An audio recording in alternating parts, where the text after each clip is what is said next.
ಚುನಾವಣಾ ವೆಚ್ಚಕ್ಕಾಗಿ ಅಭ್ಯರ್ಥಿಗೆ 101 ಚೀಲ ಭತ್ತ ನೀಡಿದ ರೈತ.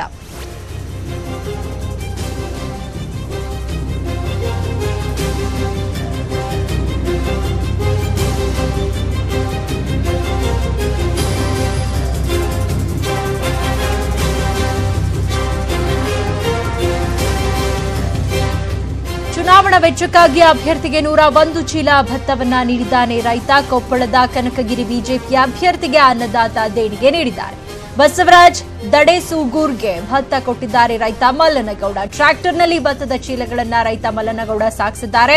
ಕೊಪ್ಪಳದ ಸಿದ್ದಾಪುರ ನಿವಾಸಿ ಮಲ್ಲನಗೌಡ ರೈತ ಮೋರ್ಚಾ ಮುಖಂಡರು ಕೂಡ ಆಗಿದ್ದಾರೆ. ಇವರು ಬಿಜೆಪಿಯ ಅಭ್ಯರ್ಥಿಗೆ ಚುನಾವಣಾ ವೆಚ್ಚಕ್ಕಾಗಿ 101 ಚೀಲ ಭತ್ತವನ್ನ ನೀಡಿದ್ದಾರೆ.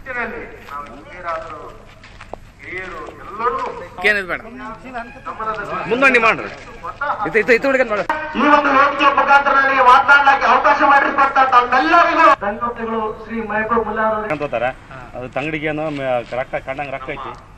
ಕ್ಷೇತ್ರದಾಗ ಕಳ್ತನ ಬಂತ ಅವ್ರ ಮೇಲೆ ನಿಮ್ಗೆ ಬಸವರಾಜ್ ಅವ್ರು ಯಾವಾಗ ಕನಗಿರಿ ಕ್ಷೇತ್ರಕ್ಕೆ ಬಂದಾರ ಅವಾಗಿಂದ ಇಲ್ಲಿ ಜನಸ್ಪಂದನೆ ಅದೇ ರೀತಿ ಇದೆ. ಇಲ್ಲಿ ಕೊಪ್ಪಳದ ಸಿದ್ದಾಪುರ ನಿವಾಸಿ ಮಲ್ಲನಗೌಡ ರೈತ ಮೋರ್ಚಾ ಮುಖಂಡರು ಕೂಡ ಆಗಿದ್ದಾರೆ. ಇವರು ಕೊಪ್ಪಳ ಕನಕಗಿರಿ ಬಿಜೆಪಿ ಅಭ್ಯರ್ಥಿಗೆ 101 ಚೀಲ ಭತ್ತವನ್ನ ದೇಣಿಗೆ ರೂಪದಲ್ಲಿ ನೀಡಿದ್ದಾರೆ. ಚುನಾವಣಾ ವೆಚ್ಚಕ್ಕಾಗಿ ಈ ಒಂದು ಅಕ್ಕಿಯನ್ನ ನೀಡಿರುವಂತದ್ದು.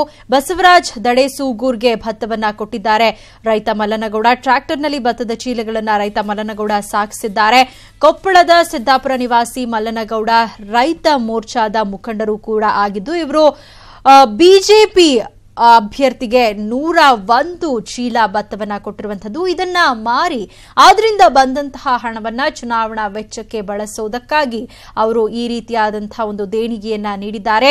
ಶತಾಯಗತಾಯ ತಮ್ಮ ನಾಯಕರನ್ನ ಗೆಲ್ಲಿಸಲೇಬೇಕು ಅಂತ ಪಣ ತೊಟ್ಟಿರುವಂತಹ ಇವರೆಲ್ಲರೂ ತಮ್ಮ ಕೈಲಾದಂತಹ ಸಹಾಯವನ್ನ ತಮ್ಮ ಅಭ್ಯರ್ಥಿಗೆ ಮಾಡ್ತಾ ಇರುವಂತದ್ದು. ಆ ಮೂಲಕ ವ್ಯಕ್ತಿ ಪ್ರೇಮವನ್ನ ಕೂಡ ಅವರು ಇಲ್ಲಿ ಮೆರಿತಾ ಇರುವಂತದ್ದು. ಮತ್ತೊಂದು ಕಡೆ ಇವರು ರೈತ ಮೋರ್ಚಾದ ಮುಖಂಡರು ಕೂಡ ಆಗಿದ್ದಾರೆ. 101 ಮೂಟೆ ಭತ್ತವನ್ನ ದೇಣಿಗೆ ರೂಪದಲ್ಲಿ ನೀಡಿದ್ದಾರೆ. ಬಸವರಾಜ್ ದಡೇಸೂಗೂರ್ಗೆ ರೈತ ಮಲ್ಲನಗೌಡ ಇಷ್ಟು ಭತ್ತದ ಚೀಲಗಳನ್ನ ಕೊಟ್ಟಿರುವಂತದ್ದು. 101 ಚೀಲ ಭತ್ತವನ್ನ ಕೊಟ್ಟು ಅದನ್ನ ಮಾರಿ ಬರುವಂತಹ ಹಣದಿಂದ ಚುನಾವಣಾ ವೆಚ್ಚವನ್ನ ಮಾಡಿ ಅಂತ ಕೂಡ ಅವರು ಹೇಳಿದ್ದಾರೆ.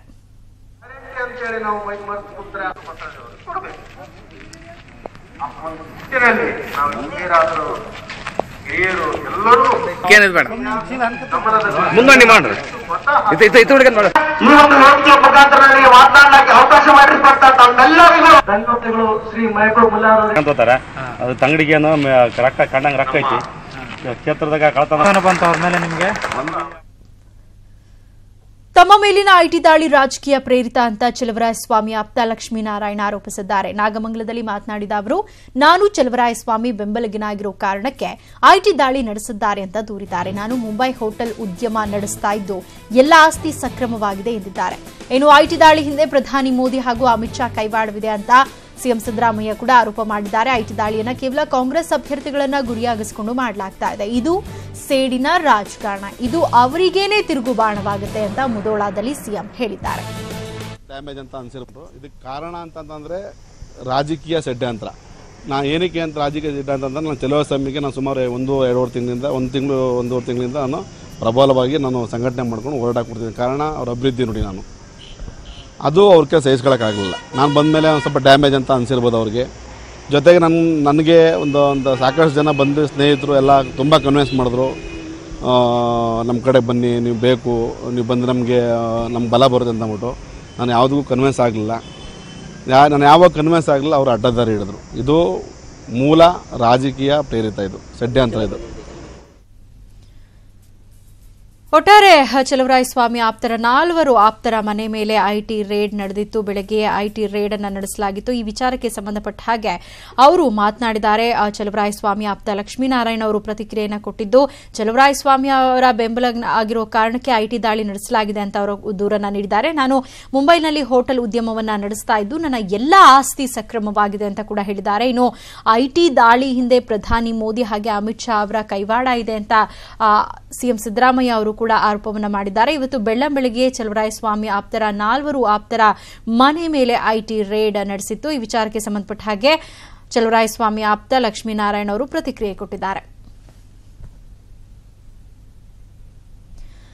ಇನ್ನು ಸಿಎಂ ಸಿದ್ದರಾಮಯ್ಯ ಅವರು ಕೂಡ ವಿಚಾರಕ್ಕೆ ಸಂಬಂಧಪಟ್ಟ ಹಾಗೆ ಪ್ರತಿಕ್ರಿಯೆ ಕೊಟ್ಟಿದ್ದಾರೆ. ಅವರು ಏನ್ ಮಾತನಾಡಿದ್ದಾರೆ ಅನ್ನೋದನ್ನ ಬನ್ನಿ ಕೇಳೋಣ. ಮೇಸನ್ ಮೇಲೆ ಮಾಡೋದು, ಇಲ್ಲಿ ಚೌರಾಯಸ್ವಾಮಿ ಸುತ್ತ ಇರೋರು ಮಾಡೋದು, ಈ ತರ ಶೇಡನ್ ರಾಜಕೀಯ ಮಾಡೋದಿದೆಯಲ್ಲ, ಇದು ಅವ್ರಿಗೇನು ಅನುಕೂಲ ಆಗಲ್ಲ, ಅವ್ರಿಗೆ ತಿರುಗುಬಾಣ ಆಗುತ್ತೆ. ಇದು ಅಮಿತ್ ಶಾನೇ ಮಾಡಿಸ್ತಾ ಇರೋದು, ನರೇಂದ್ರ ಮೋದಿ ಅವರೇ ಮಾಡಿಸ್ತಾ ಇರೋದು. ಅಮಿತ್ ಶಾ, ನರೇಂದ್ರ ಮೋದಿ ಸುನಾಮಿ ಏನಾದ್ರು ಇದ್ರೆ ಅವ್ರ ವಿರುದ್ಧವಾಗಿರೋದು, ಅಮಿತ್ ಶಾ ವಿರುದ್ಧವಾಗಿ. ರಾಜ್ಯ ಪ್ರವಾಸದಲ್ಲಿರುವ ಅಮಿತ್ ಶಾ ಬೆಣ್ಣೆನಗರಿ ದಾವಣಗೆರೆಯಲ್ಲಿ ರೋಡ್ ಶೋ ನಡೆಸಿದರು. ಮೊದಲು ನಗರದ ಶಕ್ತಿ ದೇವತೆ ದುರ್ಗಮ್ಮ ದೇವಿಗೆ ಪೂಜೆ ಸಲ್ಲಿಸಿದ ಶಾ ನಂತರ ದಾವಣಗೆರೆ ಉತ್ತರ ವಿಧಾನಸಭಾ ಕ್ಷೇತ್ರದ ಬಿಜೆಪಿ ಅಭ್ಯರ್ಥಿ ಎಸ್ಎ ರವೀಂದ್ರನಾಥ್, ದಕ್ಷಿಣ ವಿಧಾನಸಭಾ ಕ್ಷೇತ್ರದ ಬಿಜೆಪಿ ಅಭ್ಯರ್ಥಿ ಯಶವಂತರಾವ್ ಜಾಧವ್ ಪರ ಪ್ರಚಾರ ಮಾಡಿದರು. Honda circle, Ram and co circle, Reddy building ರಸ್ತೆಯಲ್ಲಿ ರೋಡ್ ಶೋ ನಡೆಸಿದ ಶಾ ಜೊತೆ ಬಿಜೆಪಿ ಕಾರ್ಯಕರ್ತರು ಭಾಗವಹಿಸಿದರು.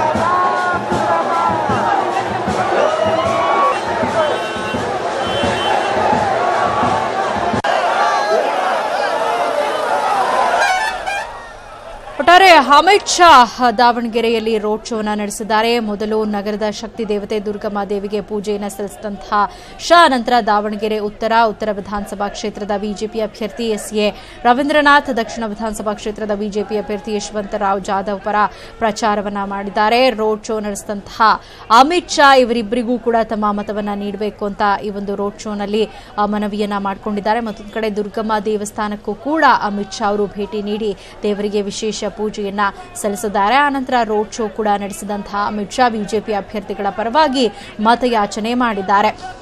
ಹೋಂಡಾ circle, Ram and co circle, Reddy building ರಸ್ತೆಯಲ್ಲಿ ರೋಡ್ ಶೋವನ್ನು ಅಮಿತ್ ಶಾ ನಡೆಸಿದ್ದಾರೆ. ಇನ್ನು ಈ ಸಂದರ್ಭದಲ್ಲಿ ಸಾವಿರಾರು ಸಂಖ್ಯೆಯಲ್ಲಿ ಬಿಜೆಪಿ ಕಾರ್ಯಕರ್ತರು ಕೂಡ ಈ ಒಂದು ರೋಡ್ ಶೋದಲ್ಲಿ ಭಾಗವಹಿಸಿದರು.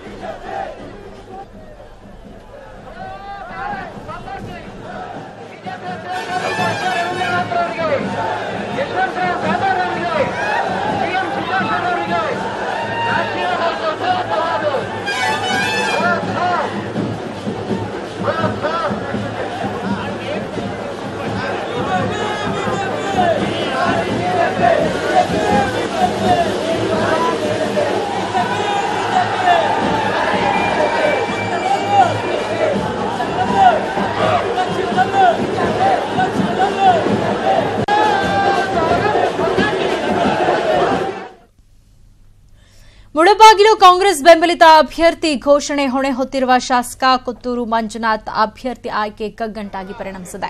ಕೊತ್ತೂರು ಮಂಜುನಾಥ್ ಕೋಲಾರದ ತಮ್ಮ ನಿವಾಸದಲ್ಲಿ ಕರೆದಿದ್ದ ಸಭೆ ಗೊಂದಲದ ಗೂಡಾಗಿತ್ತು. ಅಭ್ಯರ್ಥಿಯ ಘೋಷಣೆಗೆ ಕಾರ್ಯಕರ್ತರು ಅವಕಾಶ ಕೊಡದೆ ಬೇರೆ ವಿಚಾರಗಳನ್ನು ಚರ್ಚಿಸಿ ಸಭೆಯಲ್ಲಿ ಗದ್ದಲ ಸೃಷ್ಟಿಸಿದರು. ಶಾಸಕ ಕೊತ್ತೂರು ಮಂಜು ವಿರುದ್ಧವಾಗಿ ಸಂಸದರು ಕೆಲಸ ಮಾಡುತ್ತಿದ್ದಾರೆ, ಹಾಗಾಗಿ ನಾವು ಕಾಂಗ್ರೆಸ್ ಬೆಂಬಲಿಸುವುದು ಬೇಡ ಅಂತ ಹಲವರು ಆಗ್ರಹಿಸಿದಾಗ ಕೊತ್ತೂರು ಮಂಜುನಾಥ್ ಸಭೆಯಿಂದ ಹೊರನಡೆದು ತಮ್ಮ ಕಾರ್ನಲ್ಲಿ ಮುಳಬಾಗಿಲು ಕಡೆ ಪ್ರಯಾಣ ಬೆಳೆಸಿದರು. ಮಂಜುನಾಥ್ ಅವರ ನಡೀತಾ ಇದ್ದಂತೆ ಶಾಸಕರ ಬೆಂಬಲಿಗರು ರಾಷ್ಟ್ರೀಯ ಹೆದ್ದಾರಿ 75ರಲ್ಲಿ ರಸ್ತೆ ತಡೆ ನಡೆಸಿ ಸಂಸದ ಮುನಿಯಪ್ಪ ವಿರುದ್ಧ ಆಕ್ರೋಶ ವ್ಯಕ್ತಪಡಿಸಿದರು. ಇದೇ ವೇಳೆ ಮಾತನಾಡಿದ ಕೊತ್ತೂರು ಬೆಂಬಲಿಗರು ಮಂಜುನಾಥ್ ಅವರು ಸೂಚಿಸಿದ ಅಭ್ಯರ್ಥಿ ಹೊರತಾಗಿ ಬೇರೆ ಯಾವ ಅಭ್ಯರ್ಥಿ ನಿಂತಲ್ಲಿ ನೋಟಾ ಅಭಿಯಾನ ಮಾಡುವುದಾಗಿ ಎಚ್ಚರಿಕೆ ನೀಡಿದರು.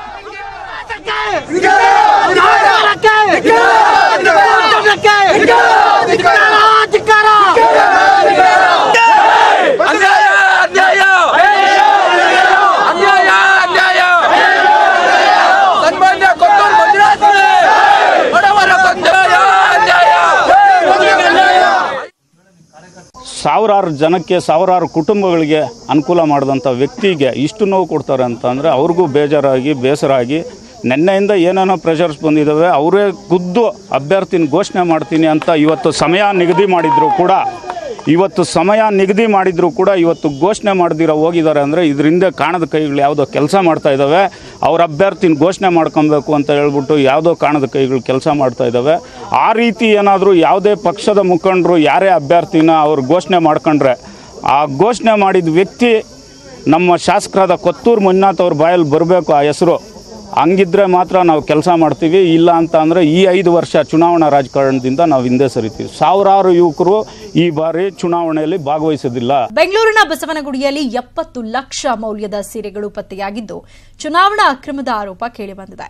ರಾಜೀವ್ ಗಾಂಧಿ ಒಳಾಂಗಣ ಕ್ರೀಡಾಂಗಣದ ಮೇಲೆ ಚುನಾವಣಾ ಫ್ಲೈಯಿಂಗ್ ಸ್ಕ್ವಾಡ್ ದಾಳಿ ಮಾಡಿ ಸುಮಾರು 70 ಲಕ್ಷ ರೂಪಾಯಿ ಮೌಲ್ಯದ 144 ಸೀರೆ ಬಂಡಲ್ ವಶಕ್ಕೆ ಪಡೆದಿದ್ದಾರೆ.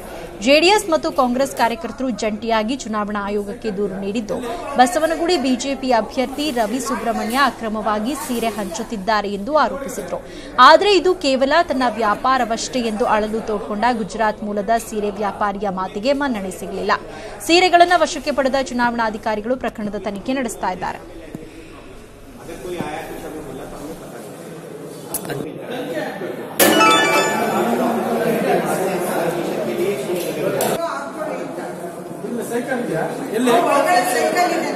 हम अपना लीगल साड़ी सेल लगाए थे।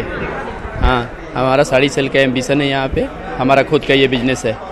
हाँ, हम किसी पार्टी बेसिस से और पार्टी लेवल पे नहीं है। हमारा साड़ी सेल गुजरात साड़ी सेल के नाम से है। आज नहीं सर, आज नहीं मैडम, ये पहली बार हमारा यहाँ बेंगलोर में नहीं लगा है। हम हर साल लगाते हैं। हम अपना ಮೇಡಮ್ ಅಲ್ಲಿ ಸೀರೆ ಹಂಚ್ತಾ ಇದ್ದಾರೆ ಅಂತ ಹೇಳಿದ್ರು. ಅವರು ಆ ಥರ ಹೇಳಿದಾಗ ಯಾರು ಹಂಚ್ತಾ ಇದ್ದಾರಮ್ಮ ಅಂತ ಕೇಳಿದೆ.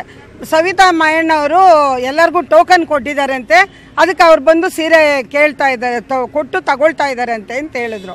ಇವರು ಕರ್ನಾಟಕದಲ್ಲಿ ಮೋದಿಯವರು ಒಂದು 50,000 ಜನನ ಬಿಟ್ಟಿದ್ದಾರೆ ಈ ಥರ ಬಿಸ್ನೆಸ್ ರೂಪದಲ್ಲಿ. ಸರ್ ಒಂದೇ ಒಂದು ಸೆಕೆಂಡು, ಬಿಸ್ನೆಸ್ ರೂಪದಲ್ಲಿ ಅವರು ಈ ಥರ ಜನಗಳನ್ನ ಬಿಟ್ಟು. ಕಾಂಗ್ರೆಸ್ ಪ್ರಣಾಳಿಕೆಯಲ್ಲಿ ಕನ್ನಡದ ಅಕ್ಷರಗಳು ತಪ್ಪಾಗಿರುವುದಕ್ಕೆ ಪ್ರಣಾಳಿಕೆ ಸಮಿತಿ ಅಧ್ಯಕ್ಷ ವೀರಪ್ಪ ಮೊಯ್ಲಿಗೆ ಹೈಕಮಾಂಡ್ ಕ್ಲಾಸ್ ತೆಗೆದುಕೊಂಡಿದೆ. ಪುತ್ರ ಹರ್ಷ ಮೊಯ್ಲಿಗೆ ಪ್ರಣಾಳಿಕೆಯ ಮುದ್ರಣ ಜವಾಬ್ದಾರಿಯನ್ನ ವಹಿಸಿದ್ರು. ಹೀಗಾಗಿ ಹರ್ಷ ಮೊಯ್ಲಿ ಬೇಜವಾಬ್ದಾರಿಯಿಂದ ಪ್ರಣಾಳಿಕೆಯಲ್ಲಿ ಎಡವಟ್ಟಾಗಿದೆ. ಈ ಹಿಂದೆ ಟ್ವೀಟ್ ಮಾಡಿ ಪಕ್ಷಕ್ಕೆ ಮುಜುಗರ ಉಂಟು ಮಾಡಿದ್ದ ಹರ್ಷ ಈ ಬಾರಿ ಪ್ರೂಫ್ ರೀಡಿಂಗ್ ಸರಿಯಾಗಿ ಮಾಡದೆ ಎಡವಟ್ ಮಾಡಿದ ಹರ್ಷ ಗೂಗಲ್ ಟ್ರಾನ್ಸ್ಲೇಟ್ನಿಂದ ಕಾಂಗ್ರೆಸ್ ಪ್ರಣಾಳಿಕೆಯಲ್ಲಿ ಎಡವಟ್ಟಾಗಿದೆ ಅಂತ ಹೇಳಲಾಗ್ತಾ ಇದೆ. ಇನ್ನು ಈ ಸಂದರ್ಭದಲ್ಲಿ ಅಪ್ಪ ಮಗನಿಗೆ ಕೆಸಿ ವೇಣುಗೋಪಾಲ್ ಸೇರಿ ಹೈಕಮಾಂಡ್ ನಾಯಕರು ಕ್ಲಾಸ್ ತೆಗೆದುಕೊಂಡಿದ್ದಾರೆ.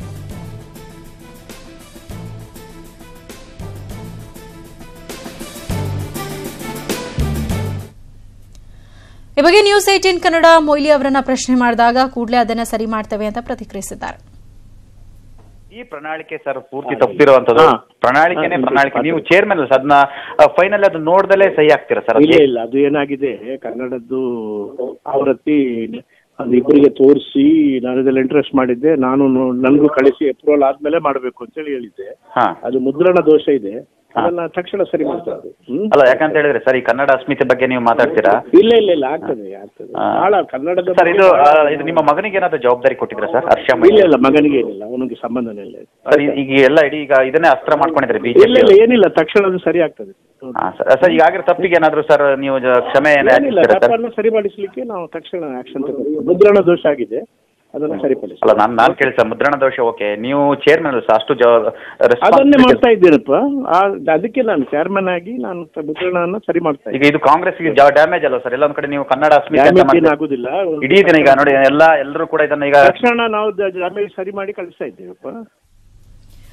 ಚುನಾವಣೆಯಲ್ಲಿ ಬಹುಮತ ಬರಬಹುದು, ಬರದೇ ಇರಬಹುದು, ಆದರೆ ನಾವು ಸರ್ಕಾರ ರಚಿಸುತ್ತೇವೆ, ನಾವು ಅಧಿಕಾರ ಮಾಡ್ತೇವೆ ಎಂದು ಮೈಸೂರಿನಲ್ಲಿ ಮಾಜಿ ಪ್ರಧಾನಿ ಎಚ್ ಡಿ ದೇವೇಗೌಡ ಹೇಳಿದ್ದಾರೆ.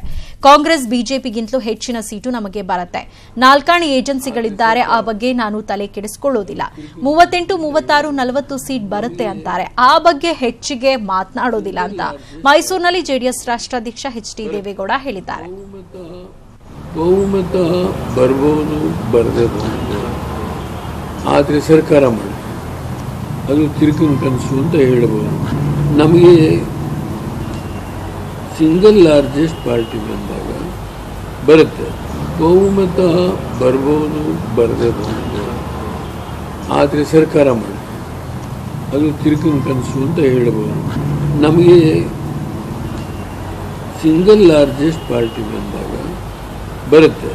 ಬಹುಮತ ಬರ್ಬೋದು, ಬರದೇಬಹುದು, ಆದರೆ ಸರ್ಕಾರ ಮಾಡಿ